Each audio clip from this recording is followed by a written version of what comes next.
ಕಾರವಾರ ನಗರದ ಎಂಜಿ ರಸ್ತೆಯಲ್ಲಿರುವ multi speciality ಆಸ್ಪತ್ರೆಗೆ ಸಿಎಂ ಚಾಲನೆ ನೀಡಿದ ಬೆನ್ನಲ್ಲೇ ಹಲ ದಶಕಗಳಿಂದ ಕಾರ್ಯನಿರ್ವಹಿಸುತ್ತಿದ್ದ ಜಿಲ್ಲಾ ಆಸ್ಪತ್ರೆಯನ್ನು ಸಿರಸಿಗೆ ಸ್ಥಳಾಂತರಿಸುವ ಪ್ರಯತ್ನ ಸಾಗಿರುವ ಬಗ್ಗೆ ಚರ್ಚೆ ಶುರುವಾಗಿದೆ. ಹೌದು, ಜಿಲ್ಲೆಯಲ್ಲಿ ಜಿಲ್ಲಾಸ್ಪತ್ರೆ ಇಲ್ಲದೆ ದಶಕ ಕಳೆದಿದೆ. ಕಾರವಾರದಲ್ಲಿದ್ದ ಜಿಲ್ಲಾ ಆಸ್ಪತ್ರೆ ವೈದ್ಯಕೀಯ ವಿಜ್ಞಾನಗಳ ಸಂಸ್ಥೆಗೆ ಒಳಪಟ್ಟಿದೆ. ಹೀಗಾಗಿ ಸಿರಸಿಯಲ್ಲಿರುವ ಆಸ್ಪತ್ರೆಯನ್ನು ಮೇಲ್ದರ್ಜೆಗೇರಿಸಿ ಜಿಲ್ಲಾಸ್ಪತ್ರೆಯಾಗಿ ಮಾಡಲು ಸಿರಸಿ ಭಾಗದ ಜನಪ್ರತಿನಿಧಿಗಳಿಂದ ನಿರಂತರ ಪ್ರಯತ್ನ ನಡೆದಿತ್ತು.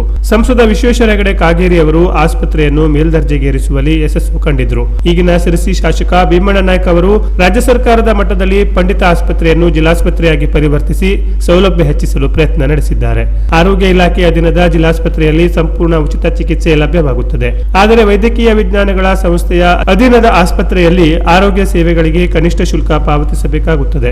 ಸದ್ಯ ಜಿಲ್ಲೆಯಲ್ಲಿ ಜಿಲ್ಲಾಸ್ಪತ್ರೆ ಇಲ್ಲದಂತಾಗಿದೆ. ಹೀಗಾಗಿ 250 ಹಾಸಿಗೆ ಸಾಮರ್ಥ್ಯಕ್ಕೆ ಮೇಲ್ದರ್ಜೆಗೇರಿರುವ ಸಿರಸಿಯ ಪಂಡಿತ ಸಾರ್ವಜನಿಕ ಆಸ್ಪತ್ರೆಯನ್ನೇ ಜಿಲ್ಲಾಸ್ಪತ್ರೆಯಾಗಿ ಪರಿವರ್ತಿಸಲು ಸರ್ಕಾರದ ಮಟ್ಟದಲ್ಲಿ ಪ್ರಯತ್ನ ನಡೆದಿದೆ ಎಂಬ ಸುದ್ದಿ ಆರೋಗ್ಯ ಇಲಾಖೆಯ ಮೂಲದಿಂದಲೇ ವ್ಯಕ್ತವಾಗಿದೆ. ನಗರದ ಎಂಜಿ ರಸ್ತೆಯಲ್ಲಿದ್ದ ಜಿಲ್ಲಾಸ್ಪತ್ರೆ ಕಟ್ಟಡದ ಆವರಣದಲ್ಲಿ 2014ರಲ್ಲಿ ಕಾರವಾರ ವೈದ್ಯಕೀಯ ವಿಜ್ಞಾನಗಳ ಸಂಸ್ಥೆ ಸ್ಥಾಪನೆಯಾಗಿ 2016ರಲ್ಲಿ ಜಿಲ್ಲಾಸ್ಪತ್ರೆ ಕಿಮ್ಸ್ ಅಧೀನಕ್ಕೆ ಜಿಲ್ಲಾಸ್ಪತ್ರೆಯ ಕಟ್ಟಡ ಒಳಪಟ್ಟಿದೆ. ಇತ್ತೀಚಿನ ವರ್ಷಗಳಲ್ಲಿ ಆರೋಗ್ಯ ಇಲಾಖೆ ಅಧೀನದಲ್ಲಿದ್ದ ಜಿಲ್ಲಾಸ್ಪತ್ರೆಯ ವೈದ್ಯರು ಹಲವು ಸಿಬ್ಬಂದಿ ಕ್ರಿಮ್ಸ್ ಅಧೀನದ ಆಸ್ಪತ್ರೆಯಲ್ಲಿಯೇ ಕಾರ್ಯನಿರ್ವಹಿಸುತ್ತಿದ್ದರು. ಸದ್ಯ 3 ತಜ್ಞ ವೈದ್ಯರ ಹೊರತಾಗಿ ಉಳಿದೆಲ್ಲ ಸಿಬ್ಬಂದಿ ವರ್ಗಾವಣೆಗೊಂಡಿದ್ದಾರೆ.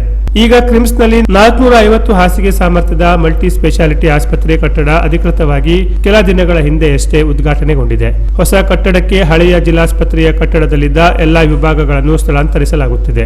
47 ವರ್ಷದಷ್ಟು ಹಳೆಯದಾಗಿರುವ ಜಿಲ್ಲಾಸ್ಪತ್ರೆಯ ಕಟ್ಟಡ ಕೆಲವೇ ದಿನಗಳಲ್ಲಿ ತೆರವುಗೊಳ್ಳಲಿದೆ ಎಂಬುದಾಗಿ ಕ್ರಿಮ್ಸ್ ಅಧಿಕಾರಿಗಳು ತಿಳಿಸಿದ್ದಾರೆ. ಅಲ್ಲಿಗೆ ಜಿಲ್ಲಾ ಆಸ್ಪತ್ರೆಯನ್ನು ಸಿರಸಿಗೆ ಸ್ಥಳಾಂತರಿಸುವ ಪ್ರಯತ್ನ ನಡೆಯುತ್ತಿದೆ ಎಂಬುದಕ್ಕೆ ಪುಷ್ಟಿ ದೊರೆತಂತಾಗಿದೆ. Canara plus news, Karwar.